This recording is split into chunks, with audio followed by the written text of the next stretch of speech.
Are you ready for prime time? We are right here on the early line. It's Joe and Donnie on a Friday morning breaking down the NBA prospects this weekend. Who's going to win the series? Who's going to lose the series? What series will be fun to watch? And also, according to Joe Ranieri, what series you can set and go to sleep to here. This one, not going to be one that we're going to go to sleep to here. Saturday night, prime time. You know what that is? That's the Lakers and the Nuggets, a rematch of last year's playoffs. And let's see if we have hopefully a more competitive series this time around. It's the number 2 seeded Nuggets going up against the 7 seeded Lakers. How did we find ourselves here? Well, quite frankly, Joe, I thought the number 1 overall seed over the past 3 weeks was going to be the Nuggets, but they slipped up late in the season in a game they should have won on the road against the San Antonio Spurs, which flipped everything over into OKC's favor. Now, the Lakers come into this after an impressive performance on the road as the 7th seed here, or should be clinching the 7th seed in the play-in round against the Pelicans. Maybe that game's a little bit different if Zion is healthy all the way through. He wasn't. The Lakers won, and here we are today.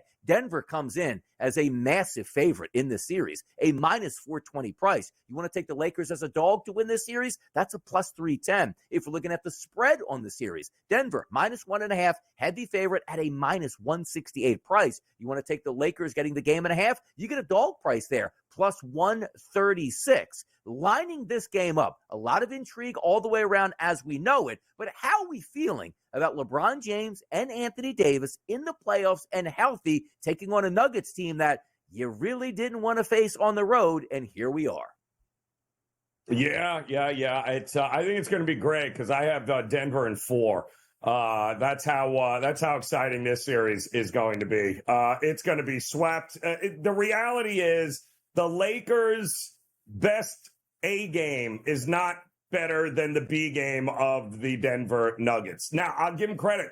They went, Donnie, down the stretch. The final 15 games, they went 11-4 in order to be able to get into the playoffs, right, and put themselves in the spot. I mean, the Lakers turned it up over the last month of the season, and I could make the argument, right, that the Lakers have been playing playoff basketball since then, since right around with 15 games left because they had no choice. Otherwise, they would be on the outside looking in. But the reality is, during that same stretch, Denver was every bit as good. And, oh, yeah, by the way, they had to do it without Jamal Murray in a lot of spots because he was in and out of the starting rotation. He played a game. He took 2 off. He played another one.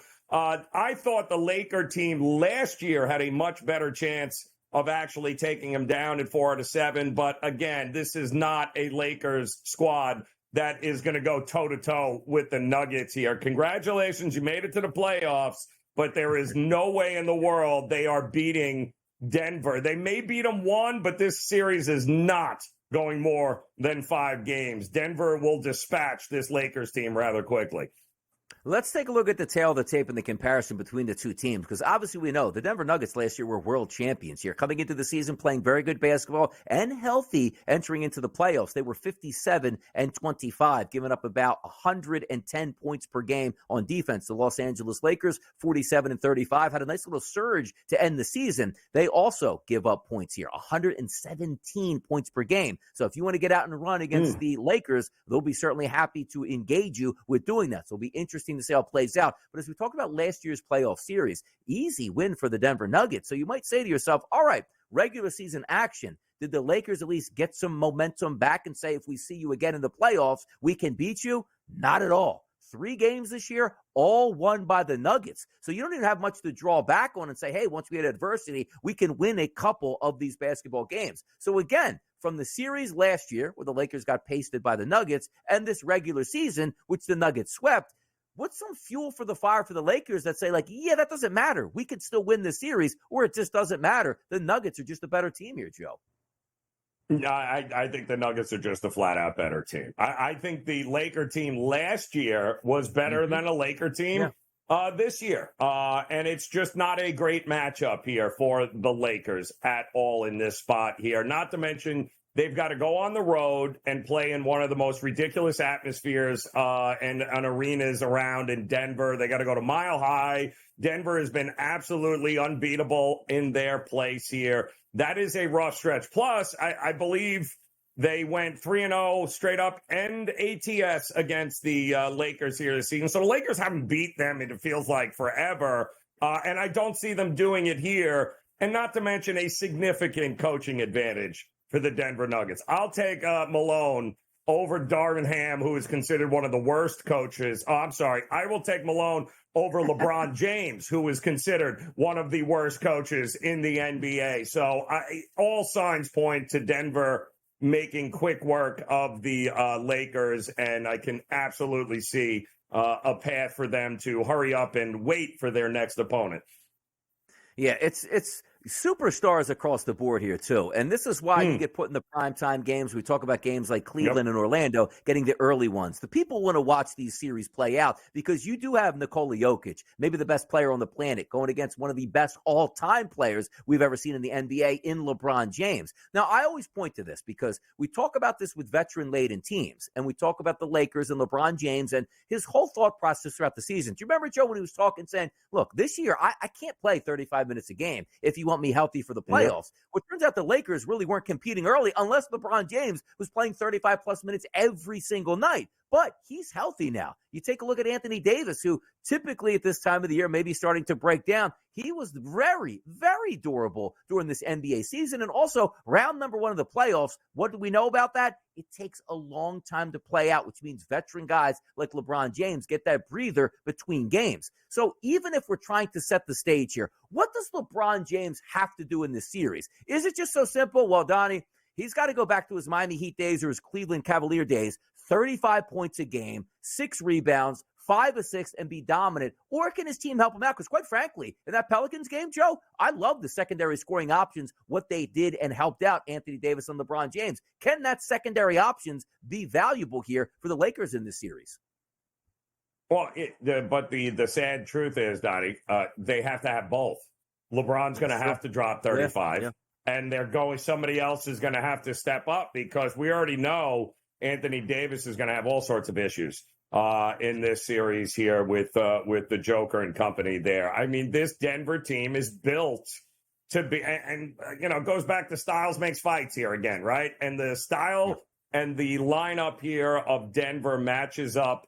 Very impossible here for the Lakers because you need a whole lot of things that don't happen naturally to go your way. You need LeBron to average 30-plus a night in this series, right? You're going to need D'Angelo Russell or somebody else to match him and go toe-to-toe to match the Joker and Jamal Murray or Aaron Gordon or KCP. I mean, you go down the list and it's like what are the chances of this happening here? And the answer is little to none. And by the way, to your point, show me a week in the NBA season in which LeBron and Anthony Davis were not questionable every damn game, and we did not know. So they're healthy until they're not. And that's going to be the other big question mark because Father Time, he's sitting up in the rafters there going, are you ready?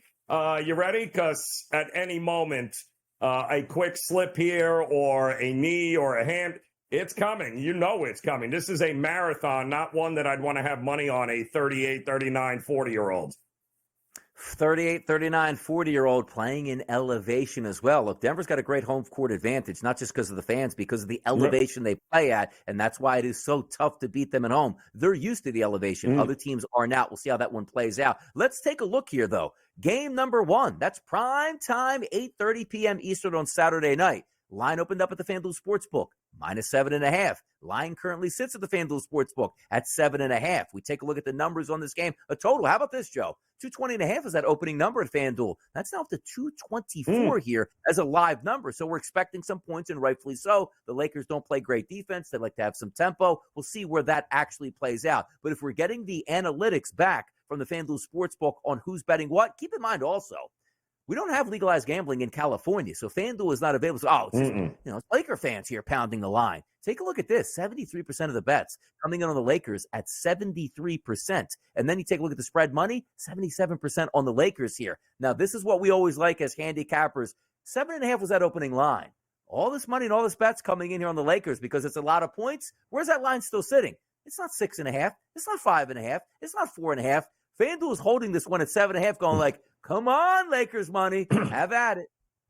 And it's funny, Don, because that's what happens when you have a team that has won 8 straight against the other. And this is a historic losing streak for this Lakers franchise that we just never, ever see. You talked about the Western Conference Final sweep a year ago, right? Yeah. And it's always rinse and repeat. The Nuggets take the lead early. The Lakers have to, empty the tank to get back into it. And then Denver in the second half pulls away in the fourth and game over. It's just rinse and repeat. It's the same thing. So, give me Denver early, wait for the Lakers to get back into it, and then hammer the Nuggets late again, because that's how it works. Yeah, it's one of those where if you are the Lakers, and they always like to say, like, well, series don't start until the road team wins a game on somebody's home court. Well, the fact of the matter is, we can look at all of these series. Doesn't it just feel like, though, if the Lakers don't win game number one, like the series is over already? Because as we pointed out multiple times, sweeping the playoffs last year, sweeping the regular season this year, they beat them again. The Lakers is like, well, we just don't have the answer. We don't have the answers to the puzzle here that we can match up against this Denver team. You want to shock the world? You want to get momentum? Use that slingshot, just like the Philadelphia 76ers are going to be playing the Knicks. You already have a playoff win. Use that to your favor here, because if we come away on Saturday night and be like, man, 15-point win by the Denver Nuggets, it's almost like, hey, Lakers, why are you even showing up? Talking about showing up. Is Kawhi Leonard going to show up for the Clippers? Clippers-Mavericks series preview next.